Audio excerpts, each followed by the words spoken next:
আজকে তো মামার বাড়ি আমরা চলে গেছিলাম। আজকে ছিল দুটো অনুষ্ঠান। ফার্স্ট অনুষ্ঠান ছিল নবান, আর সেকেন্ড ছিল সুমিতার বার্থডে। নবান যেহেতু ছিল সেহেতু গিয়েই নবান খেয়ে নিয়েছিলাম, আর সুমিতার বার্থডেটা আজকে সেলিব্রেশন করা হবে। দেখো, টুম্পাদি আজকে করেনি, তার কারণ হচ্ছে আমরা সবাই মিলে আজকে মামার বাড়ি এসেছিলাম। সুমিতার জন্মদিন আলাদাভাবে সেলিব্রেশন হবে দিদির বাড়িতে, বাট তার আগে আমরা জন্মদিনে সেলিব্রেশন করবো না সেটা তো হতেই পারে না। দিনের দিন বার্থডে সেলিব্রেশন করার একটা আলাদাই আনন্দ, তাই জন্য আমরা কাটোয়া থেকে কেক নিয়ে গেছিলাম। সেরকম আর কিছুই করতে পারিনি, জাস্ট একটা কেকই নিয়ে গেছিলাম, বাট ও কেকটা দেখেও খুবই খুশি হয়েছিল।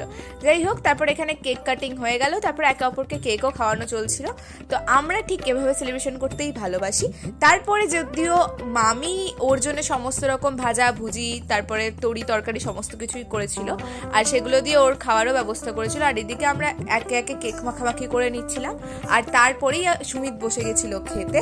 আর আজকের মেনু ছিল এই যদিও বা আমরা আজকে 12টায় ঢুকেছিলাম, তাই খেতে বসতে স্বাভাবিকভাবেই দেরি হবে।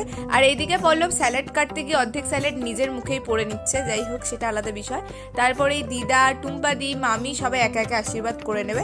তার আগে আমাদের মা আর মাসিকে দেখো, এরা খেতে বসে পড়েছে অলরেডি। আর এদিকে প্রায় 3:30 বাজছিল, তখন এই শাক উলু দেওয়ার জন্য আমার মামি হেসে গড়িয়ে যাচ্ছিল।